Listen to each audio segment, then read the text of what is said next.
नमस्कार दोस्तों, आज मैं जिसके बारे में बात करने जा रहा हूं वो बहुत ही इंपॉर्टेंट टॉपिक है और एक अवेयरनेस कैंपेन का एक हिस्सा है। विजिलेंस अवेयरनेस वीक 2022 इस साल सेलिब्रेट किया जा रहा है। आखिर विजिलेंस अवेयरनेस सप्ताह 2022 क्या है, उसकी थीम क्या है और उसको मनाने के पीछे उद्देश्य क्या है, विजिलेंस अवेयरनेस सप्ताह को कौन कंडक्ट करा रहा है, इन सारी जानकारी मैं आपको इस वीडियो के माध्यम से शेयर कर रहा हूं।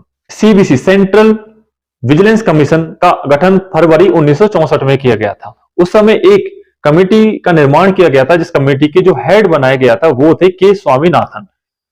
इसका सीबीसी सेंट्रल विजिलेंस कमीशन केंद्रीय सतर्कता आयोग भारत सरकार द्वारा एक केंद्रीय संगठन है। इसका उद्देश्य ये होता है कि भ्रष्टाचार को कैसे रोका जाए।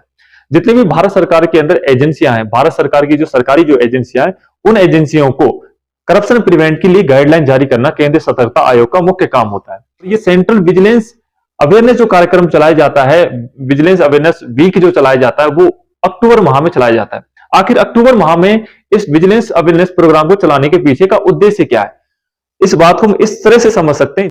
जिस सप्ताह के अंदर सरदार वल्लभ भाई पटेल का जन्मदिन आता है, उसी सप्ताह को हम उनकी यादगार के लिए विजिलेंस अवेयरनेस वीक के रूप में मनाए जा सकते हैं। इस बार विजिलेंस अवेयरनेस 2022 की इस बार थीम में भ्रष्टाचार मुक्त भारत विकसित भारत इस साल की थीम रखी गई है। धीरे धीरे जब इसकी बहुत ज्यादा नीड होने लगी तो भारत में 3 सितंबर 2003 को एक एक्ट बना, जिसे the central vigilance commission act के नाम से जाना जाता है, जो आज एक भारत सरकार का एक संविधान में संशोधन करके एक नियम बना है। विजिलेंस को समझने के लिए हम इसको 3 भागों में डिवाइड करते हैं। पहला है प्रिवेंटिव विजिलेंस, दूसरा है डिटेक्टिव विजिलेंस और तीसरा है प्यूनिटिव विजिलेंस। पहला है प्रिवेंटिव विजिलेंस।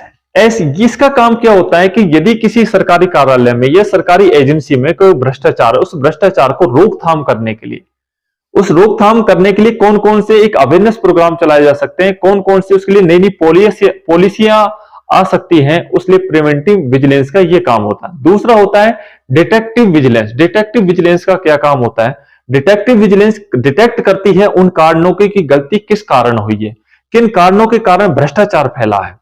तीसरा आता है हमारा प्यूनिटिव विजिलेंस, जिसका मुख्य काम यह होता है दंडात्मक कार्रवाई करना। जो भ्रष्टाचार से लिप्त अधिकारी जितने सरकारी एजेंसियां हैं, उनको प्रतिबंध लगाना, उन पर एक कठोर अनुशासनात्मक कार्रवाई करना। यदि हम आज के दौर में बात करें तो हम देखते हैं कि जितने भी सरकारी कार्यालयों की जो कार्य छवि है, उनकी कर्तव्य निष्ठता है, वो रिप्रेजेंटेट करती है हमारी वर्तमान सरकार को। यदि सरकारी कार्यालय बहुत ईमानदारी से कर्तव्य निष्ठता के साथ अपना पूर्ण कार्य कर रहे हैं तो वो इंडिकेट करती है हमारी वर्तमान सरकार को। यदि सरकारी कार्यालय भ्रष्टाचार में लिप्त पाए जाते हैं या भ्रष्टाचार में इंक्लूड है तो हमारे वो इंडिकेट करती है हमारी वर्तमान सरकार को। वर्तमान सरकार की छवि को सुधारने के लिए भ्रष्टाचार रोकथाम कार्यक्रम चलाए जाते हैं ताकि उनकी छवि को और ज्यादा सुधारा जा सके। आखिर भ्रष्टाचार कैसे, किन जगहों पर होता है, किन कार्यालयों को होता है? जिन सरकारी एजेंसियों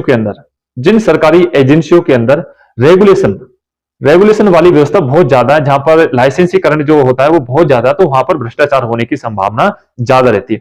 ऐसे कार्यालय जिनमें जो सक्षम अधिकारी होते हैं उनको बहुत ज्यादा छूट देने पर या बहुत ज्यादा पावर देने पर भी भ्रष्टाचार की एक सीमा को पार कर जाते हैं। तीसरी बात, भ्रष्टाचार ऐसी जगह पर होता है जिस सरकारी एजेंसी या सरकारी महकमे के जो रूल रेगुलेशन बहुत ज्यादा कॉम्प्लिकेटेड हो, और वो इतने कॉम्प्लिकेटेड हो वो आम जनता को समझ में नहीं आते, तो वह भ्रष्टाचार का रेशो बहुत ज्यादा बढ़ जाता है। तीसरा, जहां सेवाएं और वस्तुओं की मांग ज्यादा हो, आप बहुत ज्यादा कहीं, उदाहरण के तौर पे मैं इस बात को इस तरह से समझा सकता हूं कि आप बहुत ज्यादा सरकारी गांवों के अंदर, शहरों के अंदर एक फ्री मेडिकल कैंपेन आयोजित करे जा रहे हैं और लगातार बहुत ज्यादा कर रहे हैं, उनका लेखा जोखा नहीं है। तो जहां पर सेवा की जो अवधि बहुत ज्यादा बढ़ जाती है, जहां वस्तुओं की डिमांड बहुत ज्यादा बढ़ जाती है, सेवा और वस्तुओं को आप ज्यादा लोगों के अंदर सप्लाई देने लग जाते हैं, तो भी हमारी भ्रष्टाचार का जो रेशो वो बढ़ जाता है। तीसरा, एक ऐसी जगह पर भ्रष्टाचार भी बढ़ जाता है जहां पर लोगों को उसके प्रति अवेयरनेस ही नहीं हो, लोगों को उस सरकारी महकमों में आने से पहले डराया जाता है। और दूसरा, जब भ्रष्टाचार तब फेंकता है जब आम जनता, जो अशिक्षित जो समाज जो वर्ग है हमारा, सरकारी कार्यालयों में जाने से डरता है, अपने हक के अधिकार के लिए वो डरने लग जाता है, तब भी भ्रष्टाचार का रेशो बढ़ जाता है। ये बहुत से कारण हो सकते हैं भ्रष्टाचार बढ़ने के। लेकिन ये सरकार की जिम्मेदारी नहीं, ये हम सबकी भी जिम्मेदारी है। भ्रष्टाचार मुक्त भारत बनाए, भ्रष्टाचार से साथ लड़े, सरकार के साथ खड़ा रहे, ये हम सबकी जिम्मेदारी है।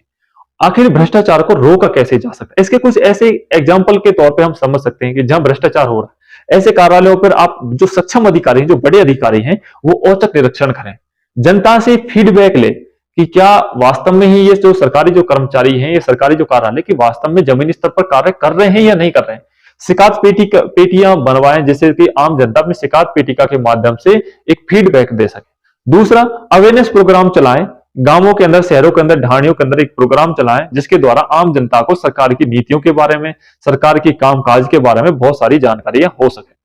तो मैं अंत में इतना ही कहना चाहूंगा कि भ्रष्टाचार मुक्त हमें भारत बनाना है। ये भ्रष्टाचार मुक्त भारत बनाने की जिम्मेदारी वर्तमान सरकार की नहीं, हम सबकी जिम्मेदारी है। आओ हम एक सक्षम भारत बनाएं और भारत को एक सर्वश्रेष्ठ राष्ट्र बनाएं। जय हिंद।